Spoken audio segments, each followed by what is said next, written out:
Em Jó 33:14 diz que Deus ele fala de várias maneiras, porém somos nós que não ouvimos o Senhor, somos nós que não damos atenção a Ele, mas Ele fala.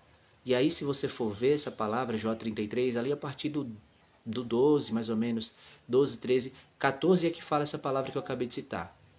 Mas aí você vai lendo até o final, você vai vendo que lá diz que Deus fala de várias maneiras, lá fala que ele fala por meio de sonhos, por meio de visões, e fala pelo que, qual é o objetivo de Deus falar, qual é o propósito de Deus ele falar com o ser humano. Lá a palavra do Senhor diz, para desviar o homem do seu orgulho, para desviar o homem da cova, da sepultura, para livrá-lo da morte.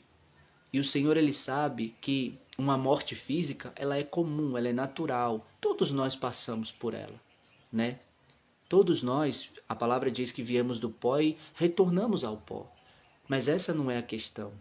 Essa é uma morte natural. Essa é uma separação desse corpo que é pó, que volta para a sua origem, de onde veio, e o fôlego que vai voltar para Deus, como está lá em Eclesiastes, capítulo 12, né? Já ali no final da primeira parte do capítulo. Mas o que importa realmente é a segunda morte. O que importa de verdade é o que vai acontecer no espiritual. É o que os olhos humanos não vê. Porque quando alguém morre, a gente só vê um corpo sem vida. Mas e aquela vida? O fôlego voltou para Deus, e aquela alma? E a palavra do Senhor diz: do que adianta o homem ganhar o mundo inteiro e perder a sua alma? Ou o que dará o homem em troca da sua alma? Em Atos, isso está lá em Mateus 16, do 24 ao 28. E em Atos, no capítulo de número 4, no versículo 12, diz que a salvação, ela só é dada através do nome de Jesus. Então, em Romanos 10, ali no versículo 8 e 9, fala que se confessarmos o Senhor com a nossa boca e crermos no coração que Deus o ressuscitou dentre os mortos, somos salvos, porque com a boca se confessa para a salvação e com o coração se crê para a justiça. Porque todo aquele que invocar o nome do Senhor será salvo. E a palavra lá do Senhor diz que Deus não faz acepção de ninguém, Ele é generoso para com todos, é o mesmo Senhor que abençoa a todos. E o versículo aqui está dizendo que é preciso haver um despertamento. Em seguida, depois desse despertamento, é necessário haver um levante-se, um levantar-se.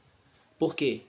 Vou dar o exemplo do sono comum. Você está deitado na sua cama, você está ali dormindo, mas você acorda, você se desperta. Se você não se levantar, você não vai fazer nada, você não vai viver, você só vai ficar lá. Ah, eu acordei, mas você fica na cama. O que vai acontecer? Não vai acontecer nada. Você só acordou, daqui a pouco você fica deitado, fica, de tanto você ficar deitado, você dorme de novo. É assim no espiritual também. Se você, se nós apenas nos despertar, se a gente perceber aquilo que Deus está falando, mas a gente não se posicionar, então nenhuma mudança vai acontecer. Não vai ter, sabe, diferença, transformação. Então, a segunda coisa é que você precisa se levantar. Você despertou, não despertou? O Senhor ele te alertou, o Senhor ele te iluminou, o Senhor ele mostrou para você. Você já sabe o que Deus quer que você faça, agora o que você precisa. Depois de estar despertado por Deus, é se levantar. Se levante. E a palavra diz, ó, levanta-te dentre os mortos, ou seja, saia do meio dos mortos.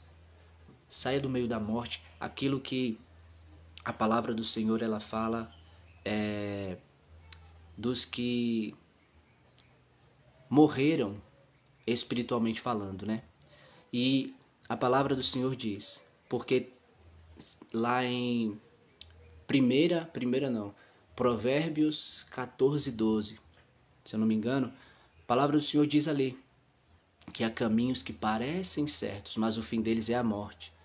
E aí diz, levanta-te dentre os mortos, ou seja, saia do caminho que parece, porque o que parece é só a aparência, mas o que realmente vale a gente entender, e a gente sabe o que é realmente, é o que está por dentro, né? É a essência. Então tem muitos caminhos que parece que é certo, né? Mas na verdade está levando para a morte. E aí a terceira coisa é: e Cristo resplandecerá sobre ti.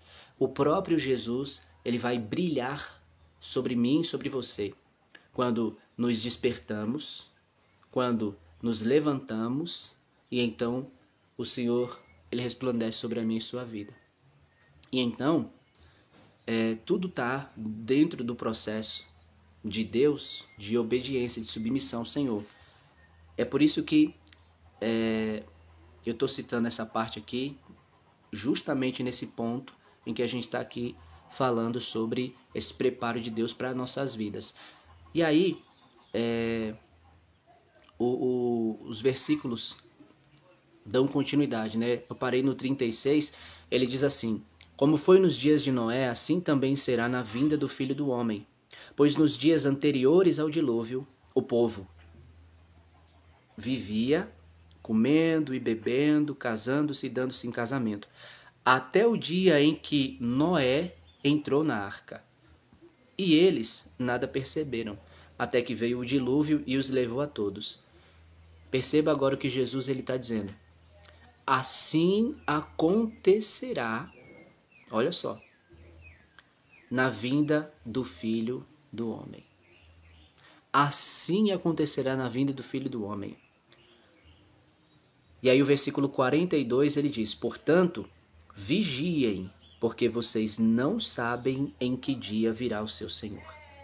Mas entendam isto: se o dono da casa soubesse a que hora da noite o ladrão viria, ele ficaria de guarda e não deixaria que a sua casa fosse arrombada.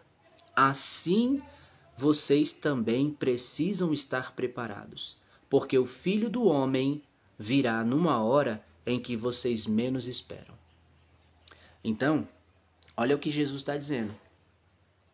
Quanto ao dia e à hora, ninguém sabe, nem os anjos dos céus, nem o Filho, senão somente o Pai. E a palavra do Senhor está dizendo que aqui, em 1 Tessalonicenses 4:17, a palavra do Senhor diz: seremos arrebatados nas nuvens para o encontro com o Senhor nos ares. Mas a palavra do Senhor está aqui dizendo que quanto a esse dia e a essa hora, ninguém sabe. E aí o que o Senhor ele diz ele fala sobre os tempos de Noé, anteriores ao dilúvio, e o Senhor ele diz que naquele tempo comiam, bebiam, casavam-se, davam-se em casamento até o dia em que Noé entrou na arca. A palavra do Senhor diz: e eles nada perceberam, até que veio o dilúvio e os levou a todos.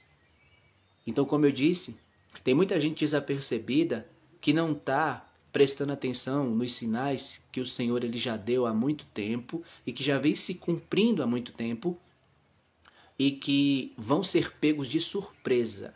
Vão ser pegos ali, naquele momento quando tudo estiver acontecendo, e a palavra do Senhor diz: até o dia em que Noé entrou na arca, e eles nada perceberam.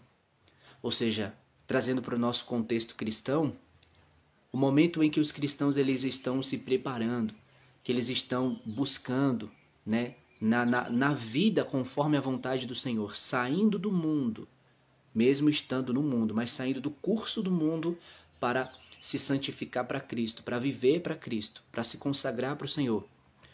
E nada perceberam, nada, né? Como diz aqui a palavra, que o povo estava vivendo sua vida, fazendo o que fazia, e Noé com a sua família entraram na arca. E eles nada perceberam, eles não viram, eles não prestaram atenção. Por quê? Porque eles estavam ocupados com aquilo que eles estavam fazendo, com aquilo que estava ao redor deles, com aquilo que eles estavam vivendo. Mas eles não estavam atentos, olhando, né, para o que Noé e a sua família estavam fazendo. Até um certo ponto. Enquanto o próprio Noé, como diz a palavra do Senhor, que era um pregador da justiça. Mas, o que aconteceu? Veio o dilúvio e os levou a todos. E aí o Senhor diz: assim acontecerá na vinda do Filho do Homem. Jesus ele não mentiu quando ele disse que assim vai acontecer na vinda